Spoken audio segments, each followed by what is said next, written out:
السلام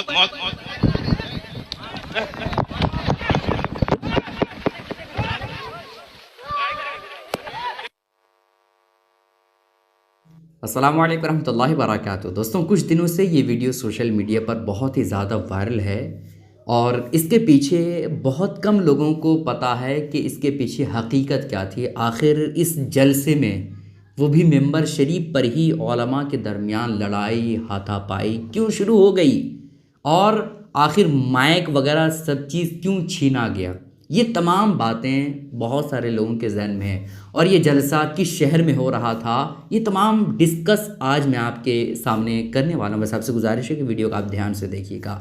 دوستوں دیکھیں، یہ جلسہ جو ہے وہ شیر نیپال کے عرس کے موقع پر ہو رہا تھا اور شیر نیپال کی جانب یہ جلسہ منسوب تھا۔ اور جس شخص کو آپ مائک پہ دیکھ رہے ہیں، یہ کوئی خطیب نہیں ہے بلکہ ایک شاعر صاحب ہیں، ایک نعت پڑھنے والے ہیں، اور ان کو وقت نہیں ملا۔ سب لوگوں نے گھنٹے بھر نعت پڑھے، تقریر کیے، لیکن ان کو ٹائم نہیں دیا گیا۔ اور آپ کو پتہ ہی ہے شاعروں کی آج کل حالت کیا ہے کہ اگر ان کو پیسے وغیرہ زیادہ ملنے لگے تو پھر رات بھر وہ مائک چھوڑنے کے لیے تیار نہیں ہوتے ہیں، بس ایک شعر کہہ کر کے پوری رات گزارنے کے لیے تیار ہو جاتے ہیں۔ وہی حال ان کے ساتھ ہوا، ان کو ٹائم نہیں دیا گیا اور سب لوگوں نے بھر بھر کے ٹائم لیا۔ اور اسی میں ایک مفتی صاحب ہیں جن کا نام مفتی رجب علی ہیں، جو کم عمر کے، جو آپ دیکھ رہے ہیں جن کے گلے میں صحرا ہے، وہ مفتی رجب علی صاحب ہیں جو کم عمر ہے۔ ان کی عمر پہ نہیں جائیے گا، ان کے اندر علم اچھے خاصے ہیں۔ تو مفتی صاحب نے اپنی تقریر کے بیچ ایک بات کہہ دی جس کے اوپر پورا وواد کھڑا ہو گیا۔ وہ بات یہ تھی کہ انہی لوگوں میں سے ایک شاعر صاحب ہیں جن کا نام سالمین اشرفی صاحب ہے نا۔ سالمین اشرفی صاحب کو مفتی رجب نے استاذ الشعراء کہہ دیا۔ کیا کہہ دیا؟ استاذ الشعراء۔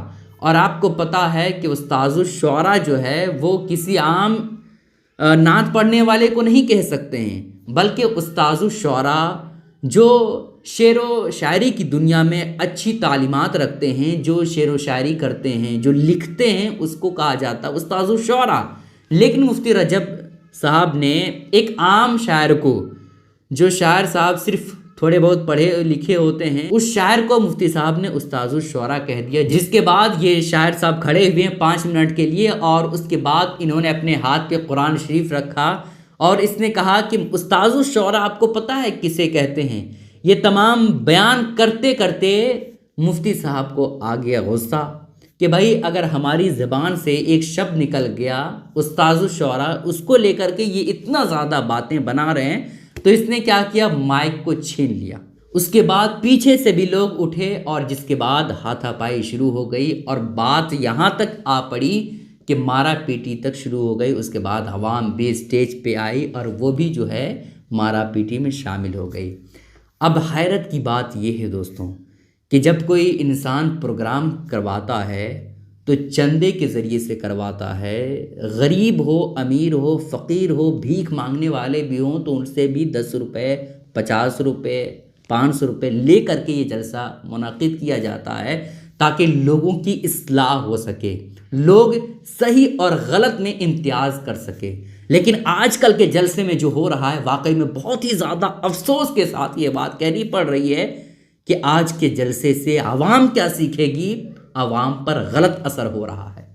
عوام کیا اس سے سبق حاصل کرے گی؟ بلکہ عوام پر اس کا غلط میسج جا رہا ہے۔ کیونکہ آپ سوچیں نا، جب علماء کے درمیان لڑائی ہوگی، وہ بھی ہاتھا پائی، وہ بھی مارا پیٹی ہوگی، تو اس سے قوم کیا سمجھے گی کہ ہمارے علماء کے درمیان اتحاد نہیں ہے۔ آپسی ذاتی معاملات کو لے کر کے یہ لوگ پروگرام میں ہی ممبر شریف پر ہی جھگڑا کرنے لگتے ہیں، تو اس سے غلط میسج جا رہا ہے۔ اور آج کل کے جلسے کا حال یہ صرف ایک نہیں ہے بلکہ اکثر و بیشتر جگہوں کا حال اب یہی ہو چکا ہے۔ بہت ہی زیادہ معذرت کے ساتھ یہ بات کہنی پڑ رہی ہے، بہت ہی افسوس کے ساتھ کہ ہمارا آج کل کے پروگرام کا حال بد سے بدتر ہوتا چلا جا رہا ہے۔ آپ اس کے بارے میں کیا کہیں گے؟ ہمیں نیچے کمنٹ کر کے ضرور بتائیے گا۔